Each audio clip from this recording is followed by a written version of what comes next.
نحمده ونصلي على رسوله الكريم أما بعد فأعوذ بالله من الشيطان الرجيم بسم الله الرحمن الرحيم رب اشرح لي صدري ويسر لي أمري واحلل عقدة من لساني يفقهوا قولي اللهم ارزقني التفكر والتدبر بما يتلوه لساني من كتابك والفهم له والمعرفة بالمعنى والنظر في عجائبه والفهم بذلك ما بقيت إنك على كل شيء قدير اللهم فقهنا في الدين آمين یا رب العالمین.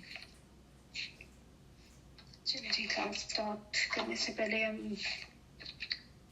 دعا کر لیتے ہیں کہ اللہ تعالیٰ جو خطے میں اتنی بدامنی ہو گئی ہے جنگ کی وجہ سے، اللہ تعالیٰ عافیت کا سامان کرے سب کے لیے، سب لوگوں کو، سب کے گھر والوں کو، اور وہ کسی بھی ملک میں ہیں، پاکستان میں ہیں یا ارد گرد کے کسی ملک میں، تو اللہ تعالیٰ سب کو اپنی حفظ و امان میں رکھے اور عافیت کر دے سب کے لیے، کیونکہ سچویشن ظاہر ایسکیلیٹ ہی ہوتی جا رہی ہے، اور اللہ تعالیٰ تمام امت مسلمہ جو ہے ان کو جگائے بھی، حکمرانوں کو بھی غفلت سے جگائے اور سب ایک دوسرے کے ساتھ مل جائیں اور اللہ تعالیٰ اپنا خاص رحم و کرم فرمائے آمین یا رب العالمین.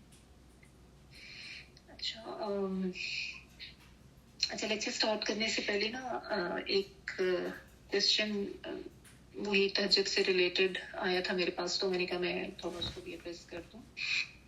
ایک تو وہی کہ عشاء کے ساتھ آپ نے پڑھ لی ہے نفل، تو پھر رات کو بھی اٹھ کے آپ اٹھ رہے ہیں، پڑھ رہے ہیں، ضرور پڑھیں، جتنے مرضی پڑھیں، نفل نماز ہے. یہ ہے کہ اگر عشاء کے ساتھ کسی نے وتر پڑھ لی ہے تو اب وہ کیا کرے.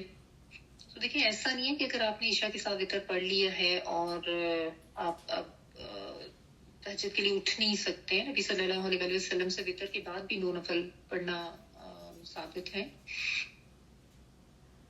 اگر تو جس کو یہ مسئلہ ہے کہ اس کو یہ لگتا ہے کہ میں نہیں اٹھ سکوں گا تہجد کے لیے، وہ اس خدشے کے پیش نظر عشاء کے ساتھ ہی پڑھ لیتا ہے نوافل کے ساتھ، دیٹ از کمپلیٹلی اوکے. ٹھیک ہے، اگر آپ کو کنفرم ہے کہ آپ تہجد کے لیے، یعنی جیسا ہوتا ہے نا عادت پڑ گئی ہوتی ہے، تو پھر آپ وتر کو تہجد میں ہی پڑھیں گے، تو بیسیکلی تو وتر تہجد کی نماز.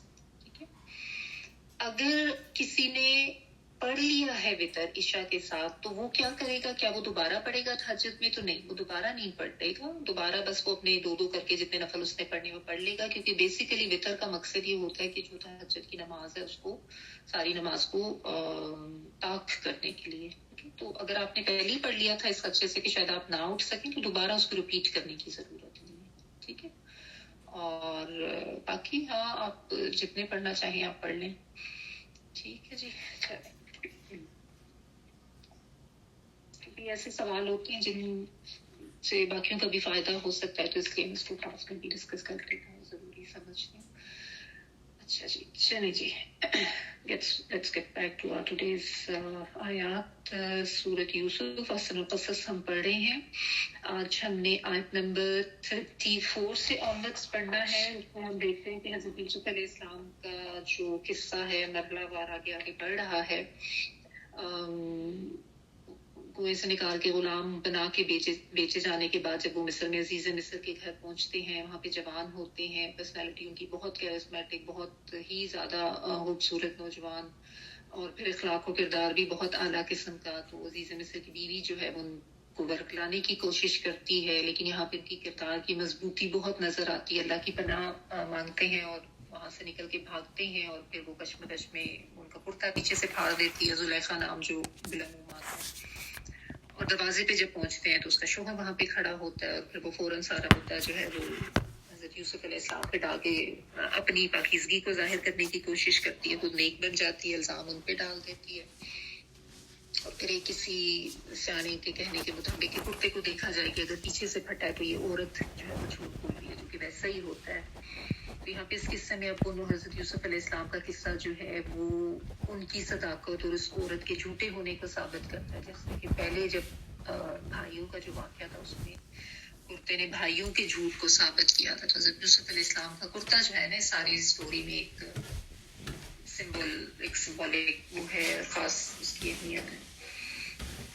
پھر یہ ہوتا ہے کہ جب بات پھیل جاتی ہے باہر معاشرے میں اور اس میں پھر عورتیں باتیں کرنا شروع کرتی ہے تو وہ زلیخا یہ کرتی ہے, وہ اتنی ساری گیدرنگ رکھتی ہے عورتوں کی کہ میں ان سب کو بتاؤں, یہ خود دیکھ کے سمجھ جائیں گی. اور بیسیکلی تو وہ عورتیں بھی یہی چاہ رہی ہوتی ہیں, انہوں نے بھی اس کی خوبصورتی کے قصے سنے ہوتے ہیں, تو بھی چاہ رہی ہوتی ہیں کہ ذرا جا کے دیکھیں. ان کی چال بھی ہوتی ہے ایک طرح سے. اور پھر یہ ہوتا ہے کہ بس جب اس محفل میں وہ جاتی ہیں تو زلیخا ان سب کے سامنے پھل اور چھریاں رکھتی ہے اور وہ پھر اپنی انگلیاں کاٹ دیتی ہیں, جس میں یہ بھی ہم نے پڑھا کہ جان بوجھ کے وہ کرتی ہیں ایسے تاکہ ان کی طرف وہ نظر کریں, توجہ کریں. لیکن حضرت یوسف علیہ السلام کی وہاں پہ بھی کردار کی بہت عظمت نظر آتی ہے کہ وہ کسی کی طرف بھی, کسی برائی کی طرف ایسے مائل نہیں ہوتے. لیکن ظاہرہ اتنی زیادہ عورتیں اور سبھی برے اخلاق والی, تو وہاں پہ وہ ایک دعا حضرت یوسف علیہ السلام کی ہے کہ وہ اللہ سبحانہ تعالیٰ سے کہتے ہیں کہ اللہ,